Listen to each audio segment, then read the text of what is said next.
आज बनाएंगे China grass, जो कि बहुत ही टेस्टी बनकर तैयार होता है। मुंह में डालते ही घुल जाता है। जितना इसे बनाना आसान है उतना ही ये टेस्टी बनकर तैयार होता है। इस रेसिपी के बिना रमज़ान बहुत ही अधूरे से लगते हैं और बच्चे बड़े सभी की ये पसंद होती है। इसे बनाने के लिए मैंने यहाँ पर एक चाइना ग्रास का पैकेट ले लिया है, जिसे घास का हलवा भी कहा जाता है। तो इसमें 1 लीटर दूध यूज़ किया जाता है, लेकिन मैं इसका आधा पैकेट ही यूज़ कर रही हूँ, इसलिए मैंने आधा पैकेट कट करके एक छोटे से बॉल में डाल दिया है।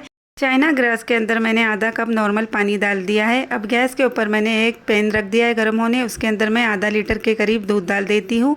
दूध एक तरफ गर्म होता है तब तक मैं दूसरे गैस पर एक पतीला रख देती हूँ और उसमें ये जो चाइना ग्रास मैंने भिगोया था उसे डाल देती हूँ।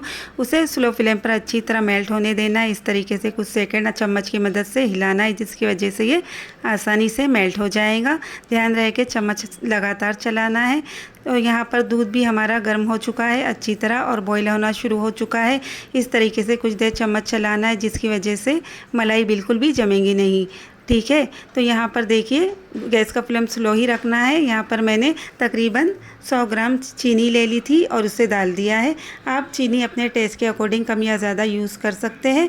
तो यहाँ पर मैं इसे इस तरीके से हिलाती जाऊँगी और चीनी मेल्ट होने का वेट करती हूँ। यहाँ पर मैंने जो चाइना ग्रास मेल्ट किया था उसे भी डाल देती हूँ इसके अंदर और फिर इसे अच्छी तरह मिक्स कर लेती हूँ। इस तरीके से ये अच्छी तरह घुल जाएगा। अब 1 से 2 मिनट तक इसे कुक करूँगी। 1/4 टीस्पून मैंने वेनिला एसेंस डाल दिया है। ये ऑप्शनल है, लेकिन इससे खुशबू बहुत ही अच्छी आती है।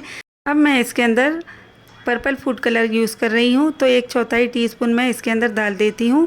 अगर आपको पिंक या और किसी कलर का बनाना हो तो आप वो कलर यूज़ कर सकते हैं। इस तरीके से इसे मिक्स कर देती हूँ। कुछ सेकंड तक इसी तरह चम्मच हिलाना है, जिसकी वजह से कलर अच्छी तरह मिक्स हो जाएगा और फिर गैस का फ्लेम कर देना है ऑफ़। तो यहाँ पर देखिए ये कलर अच्छी तरह मिक्स हो चुका है। इस तरीके से इसे मैंने मिक्स कर दिया है। सभी चीज़ें बहुत ही अच्छी तरह कुक हो चुकी है।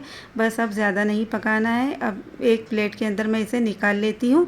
इस तरीके से उल्टा चम्मच रखने की वजह से जो छींटे हैं अपने ऊपर नहीं उड़ेंगे। इस तरीके से इसे रखना है। चाइना ग्रास बाहर भी नॉर्मल टेम्परेचर पर अच्छी तरह जम जाता है, लेकिन इसे ठंडा खाया जाता है, इसलिए इसे फ्रिज में 1 घंटे के लिए रख दे तो बहुत ही अच्छी तरह ये सेट हो जाता है।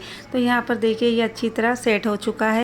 अब मैं इसके पीसेस कट कर लेती हूँ। तो यहाँ पर मैं स्क्वायर शेप में इसे कट कर रही हूँ। आपको जिस शेप में इसे कट करना है कट कर सकते हैं।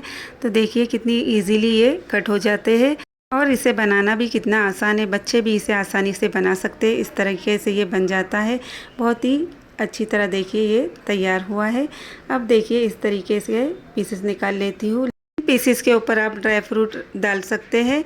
तो यहाँ पर अगर आपको ड्राई फ्रूट यूज़ करना है तो आप इसे ड्राई होने के बाद ही यूज़ करें, नहीं तो ये इसके अंदर चला जाएगा। मैंने यहाँ पर चेरी से इसकी गार्निशिंग कर ली है। ये ऑप्शनल है, लेकिन इसे लुक के लिए यूज़ किया है। तो देखिए ये कितनी अच्छी तरह बनकर तैयार हुआ है। इस तरीके से बहुत ही आसानी के साथ इस रेसिपी को आप बना सकते हैं।